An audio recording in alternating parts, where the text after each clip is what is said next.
You're listening to Eating for Eden, episode 25.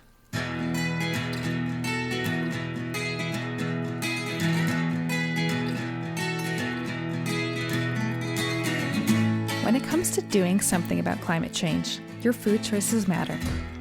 Thanks for tuning in to Eating for Eden, a podcast that takes a food-first approach to climate action.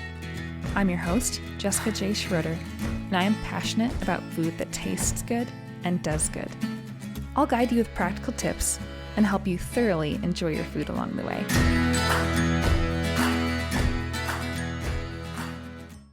A common worry that arises when people consider going vegetarian, vegan, or any version of plant-based is, will I get enough protein? If you're making changes to your diet with climate change in mind, odds are you'll be omitting a lot of, if not all, meat and dairy products. These products have been touted as critical sources of protein in our diets. Can we get by without them? Or will omitting them cause us to be at risk of not meeting our protein requirements? Food companies have spent inordinate sums of money to make sure that meat has been associated with strength, muscle, and masculinity. And big meat and dairy don't want us to forget that they have the protein we need, at least according to them. And this messaging doesn't just affect men. While protein is associated with strength, power, and large muscles, it has also become associated with weight loss and being lean due to its helpfulness in promoting satiety, or the feeling of fullness or satisfaction from a meal. Plus, with rising concerns about healthy aging, bone health, avoiding muscle loss, and other concerns, women have also become increasingly more concerned about getting enough protein. Due to big meat and dairy marketing campaigns and all manner of other means of spreading myths, there's a widespread misconception that plants are far inferior to animal products when it comes to protein. We've been taught to question plants' ability to supply us with the amino acids we need for building protein. But here are the facts.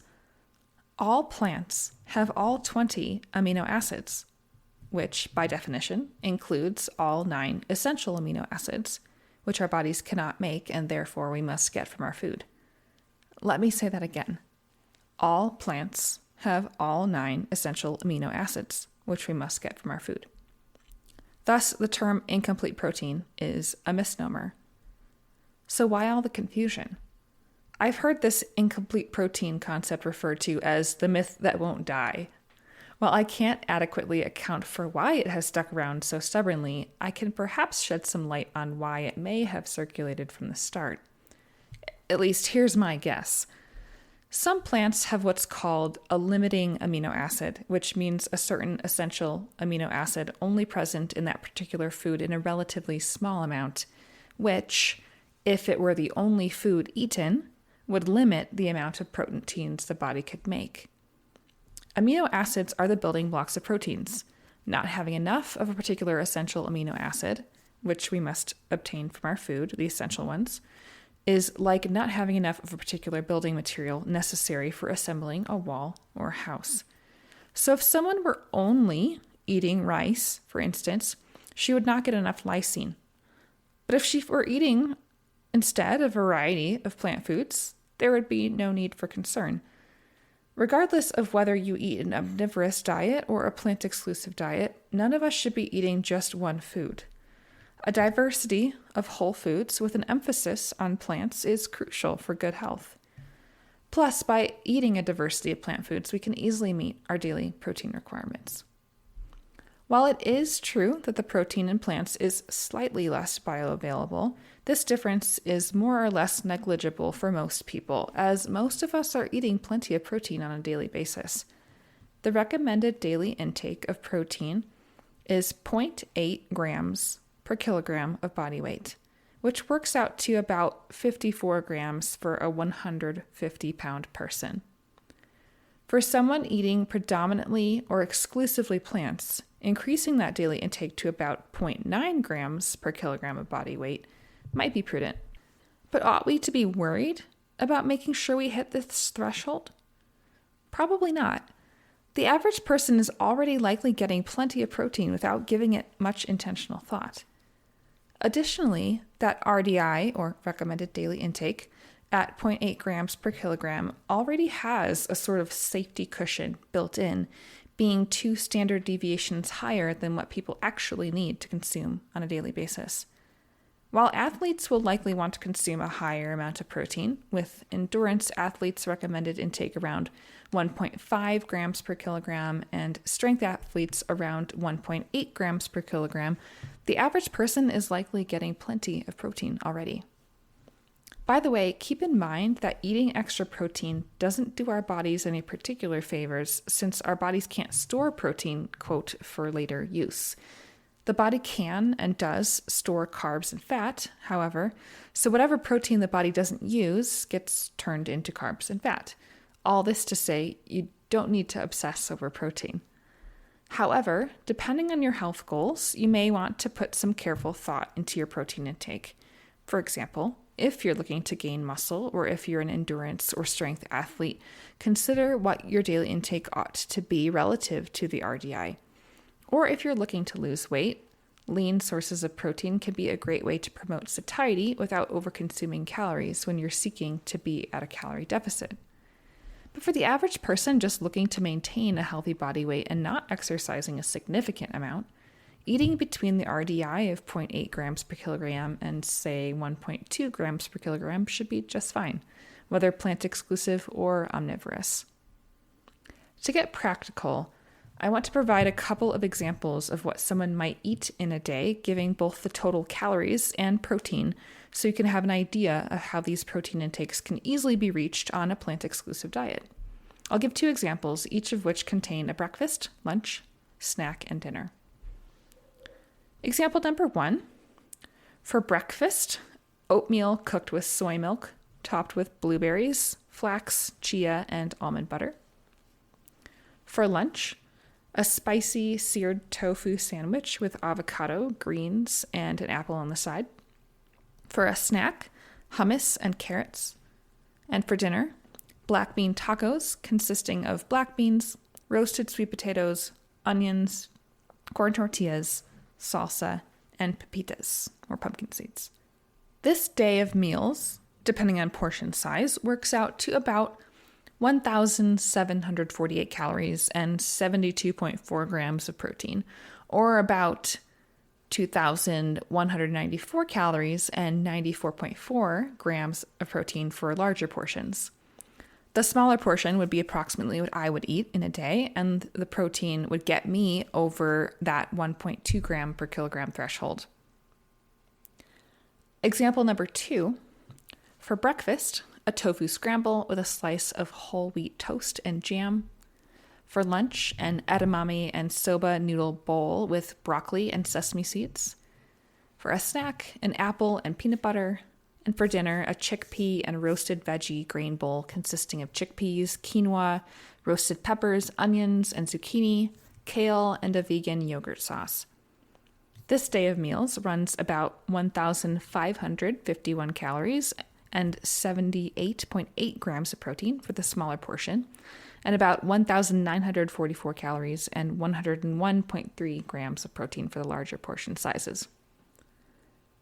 While there are times to be more thoughtful about constructing our meals for optimal protein intake, such as for building muscle and strength, on a general basis, simply eating a variety of plant foods and being sure to include some options that are moderate to high in protein across the day will enable us to achieve our daily protein needs. If you are looking to be more intentional about your protein intake, some examples of good sources of plant protein include tempeh, tofu, beans and lentils, soy milk, green peas, which includes split peas as well as those fresh or frozen, whole wheat breads and pastas, whole grains, and nuts and seeds. Note that some of these are higher in fat than others. Fat is not inherently bad. In fact, polyunsaturated fats, and to some extent monounsaturated fats, are key to a healthy, well-rounded diet. I simply note this because fat is more calorie dense than protein and carbohydrates. So if you're looking to amp up your protein intake for the sake of weight loss, Aim for protein sources that are lower in fat. For instance, limit nuts and seeds and focus more on beans, lentils, peas, soy milk, and so forth. A few additional foods high in protein, though a bit more highly processed, include seitan, which is made from wheat gluten, plant-based protein powders, such as soy, pea, brown rice, and various blends, and meat alternatives that are high in protein. And let me add that processing isn't inherently bad. Hummus and tofu, for example, are processed, so is peanut butter. What determines healthfulness in large part is the outcome of the processing. Has fiber been stripped away? Have nutrients been removed? Has salt, fat, and or sugar been added? Other chemicals? While it is probably prudent that these more highly processed items not make up the whole of your protein intake, they can be good ways to supplement protein if needed. Lastly, as a note on planetary impact and use of resources, I'd like to share a fun fact from one of Mark Rober's YouTube videos. If you're not familiar with Mark Rober, he is a super smart engineer who used to work for NASA and now makes really interesting YouTube videos. This fun fact comes from his video called Feeding Bill Gates a Fake Burger to Save the World, in which he explores the planetary impact of plant-based meat alternatives. In short, it takes a backyard pool's worth of water to produce just 24 beef hamburger patties. That same amount of water could produce 75 loaves of whole grain bread and 30 jars of peanut butter. A peanut butter sandwich and a beef hamburger patty have roughly the same number of calories and grams of protein. If you ate 2 a day of each of these, the meat would last a little over a week, and the sandwiches would last over a year. The same amount of resources to produce each, one lasted a year longer because of the efficiency of creating that source of calories and protein. Okay? Whoa. For more on this concept of efficiency and the efficiency of producing our food and the calories, etc., if you haven't listened to episode 17 yet, check it out. I talk about it more there. So, if you'd like to eat with environmental stewardship in mind, but you're worried you won't get enough protein eating plants, think again. You can get plenty of protein eating plants. Just be sure you're eating a diversity of plant foods and including items like legumes, whole grains, and nuts and seeds in your diet. Soy is also a terrific source of plant protein, as its amino acid profile is particularly good. If you're not yet sold on soy, check out my interview with Dr. Matthew Nagra in episode 20 for more on soy foods and health. I think that does us for this topic today. If you still have questions about this topic or anything else, shoot me an email at edenandme@substack.com. I'd love to hear from you. Also, if you've been enjoying this podcast, please consider leaving a review. It's a great help for getting these important words out to others. Finally, become an email subscriber on Substack to have new podcast episodes delivered directly to your inbox. If you appreciate the work I'm doing and want to support the show, you'll have the option to become a paid subscriber. That's all for now, friends. Until next time, be well.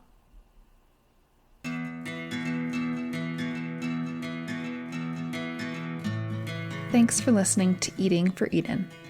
If you found this episode informative or inspiring, please consider sharing it with a friend. Climate change is an issue we all need to tackle together, so let's invite others to journey along with us as we continue the conversation and start taking action. Until next week, friends, take care.